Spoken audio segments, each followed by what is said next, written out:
Just that simple. Let me get to Mark Krikorian. Mark is, of course, the director of the Center for Immigration Studies, and he is kind enough to give us a few minutes of his time today. Mark, how are you?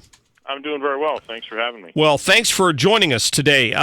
First of all, your reaction to sort of this law and order approach that the president is applying now to these deportations. Well, it's long overdue. I mean, it's being hyped as some kind of apocalypse by the advocacy groups and the media and the rest of them. But, it's really just a statement that immigration law is back in business. In fact, in the memos that were released this week by DHS to kind of put some flesh on the bones of the president's executive orders, there was a line that said something to the effect that the department will no longer exempt whole classes of illegal immigrants from potential enforcement. What that means is essentially a reversal of Obama's approach, which was all illegals get to stay unless there's some special reason to make them go home. And we are now back to the normal immigration enforcement approach, the same basic approach that, we saw during the Clinton and Bush administrations, even if it wasn't applied as vigorously as it should have, which is that all illegal immigrants are deportable unless there's some special reason not to send them home. Right. So I've even heard complaints from the left that Barack Obama sent too many home, that he deported a record number of people. And yet we still have, 11,000 in custody and 900,000 with pending deportation orders. And my guess is we don't know where half of those are. Yeah, I mean, that storyline about Obama being the deporter-in-chief, that was the phrase they used, I'm sure they focus grouped it, was baloney. Just as a little background, when you look at the number of people who were deported from the interior of the United States, this isn't the people the Border Patrol catches, 2 feet from the border. That number grew consistently under the Clinton and Bush administrations. I mean, I have lots of not nice things that I said and thought about both of them, but they did invest the resources in agents and detention and all the rest of it. So you saw a steady increase in the number of people they were able to deport.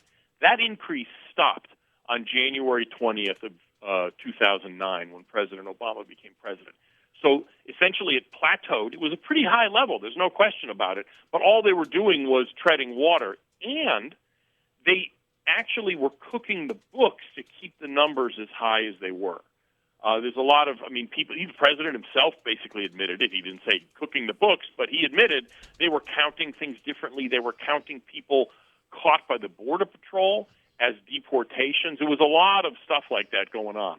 So what happened, though, is that once it became clear that the amnesty bill that the Senate passed wasn't going to become law, the House wasn't going to pass it, you saw the deportation numbers crater. And the reason is they kept the numbers as high as they did to make it look like Obama was serious on enforcement. Once the bill was basically hopeless, they gave up on that pretense of looking tough. Wow. I've seen the media on this, which is, again, a political action committee for the left and for the people who oppose enforcement of these laws, trotting out every 14-year-old who was brought here by their parents when they were infants and talking about how much fear they have living in the shadows and all of these raids. I've heard President Trump complain about the treatment by the media, but I wouldn't be surprised if the average American is not convinced that there's now some deportation force 100,000 strong that Trump's put out there to round people up. It's embarrassing. Yeah. There really is.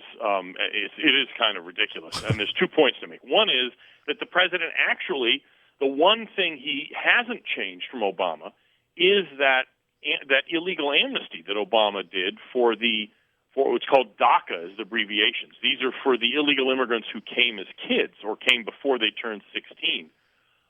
He's actually kept that in place despite promises to get rid of it. So, first of all, he's actually kind of gone soft on that one issue. Right. But the other thing is this hyperventilating about, there's the National Guard is going to round you up and all kinds of baloney like this actually serves the purposes of the Trump administration because it's scaring off illegal immigrants who aren't here. In other words, those considering sneaking across the border, I guarantee you a significant number are saying, boy, I'm gonna stay home. This is just too scary. And some significant number of illegals in the United States, I guarantee you, are concluding that they should pack up and go home because of how terrible Trump is, and he's going to come and get them in no time and all the rest of it. So if I didn't know better, I would think a lot of this exaggeration about the enforcement was actually paid for by the Trump administration. That's funny, yeah, because we've seen some self-deportation. Have you seen the stories about people fleeing to Canada? Right, exactly. Although that's not that new. I mean, I was just in Canada. We do a border tour every year, and this time we went to Canada, the Quebec, Vermont, New York area of the border. And we were on the Quebec side one afternoon, and just in a remote place, there was a woman there who's a farmer, and we were talking to her, and there's a camera on one of the trees. A Canadian Border Patrol, the Mounties are their Border Patrol. So we're just sitting around there, 2 SUVs full of people, obviously got somebody's attention because 10 minutes later there's a truck driving down the dirt road with a couple of Mounties saying, hey, who are you people? What are you doing here? Those guys told us that just that morning, remember, this is before the election, just that morning they had caught a dozen Middle Eastern illegals sneaking into Canada from the U.S., and the reason they do that is not Trump. There was no Trump. This was when Obama was president. Right. They do it because Canada is an even softer touch on asylum for illegals than the United States is. So this is not a new thing that people going to Canada, frankly. I saw, we're talking to Mark Krikorian from the Center for Immigration Studies. I saw you quoted in an article that Fox put out regarding the Chicago public school principals actually coming together and announcing that if an immigration officer shows up at their school, even with a search warrant, they're not going to let them in, as if they had the power to stop a federal agent with a search warrant. It's silly. It's just showing off. First of all, I'd like to know when the last time an immigration agent has shown up to a public school anyway. You know Right. what I mean? How often does that happen? That's kind of like saying, if space aliens from Mars show up, we're not going to let them in. It's like, well, okay, I guess so, but when does that happen last? It's like these college campuses also declaring themselves sanctuary campuses. Doesn't mean anything. It's just showing off. Yeah, that's a good point. Mark, before I let you go, let's talk quickly about the executive order rewrite that we're expecting probably tomorrow, from what I'm hearing from John Roberts. Next week is actually what I'd heard. Now. Oh, you heard next week? Yeah. Maybe. Some slight tweaks to that. What's your take on it? What I expect is they're going to just incorporate into the executive order the things that they clarified after it was released. In other words, that it didn't apply to green card holders, for instance, but it's still going to apply to what they call non-immigrants. In other words, people coming with a temporary visa, like tourists or what have you. And the thing is, I don't expect that the courts are going to. I think they're going to try to put that, enjoin that too, because look, what the courts on the West Coast did to that executive order, the earlier one, it was completely legal. It's constitutional. The president has complete authority given by Congress to keep any person or any class of persons who are foreigners out of the United States, period. There's no question about that.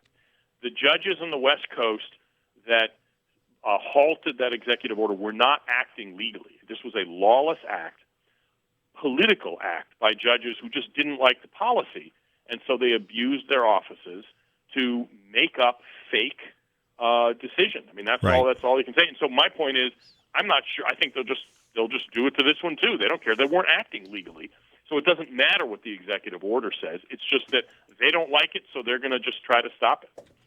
And I'm sure we'll see more legal shenanigans almost immediately when the new one's issued. You're right about that. Mark Krikorian, listen, thank you so much for your time and your insight on this. Center for Immigration Studies, CIS.org is the website. Have a great day. You too. Thanks. All right, Mark, thank you. Always love getting him on here, and because he studies these facts on a daily basis. He tours these borders. He's got his finger on the pulse of what's going on, and I've relied on him as a source for years on this particular issue. And I know he's as relieved as I am that we're finally seeing some action and a president who follows the law. That's the thing about this this enforcement crackdown, this border crackdown. Remember me talking to you about this yesterday, all these misleading headlines? John Roberts of Fox News picked up on it. Listen. Led to some blaring headlines, including Trump set stage for mass deportation. Trump details plans to deport millions of immigrants. How bad will Trump's mass deportations get? He's just quoting some of the Washington, D.C. publications claiming that there are going to be mass deportations. It's just the hysteria on the left, the temper tantrums that we're seeing in these town halls. It's just unbelievable. I'm going to talk more about that as well coming up here in just a couple of minutes. First,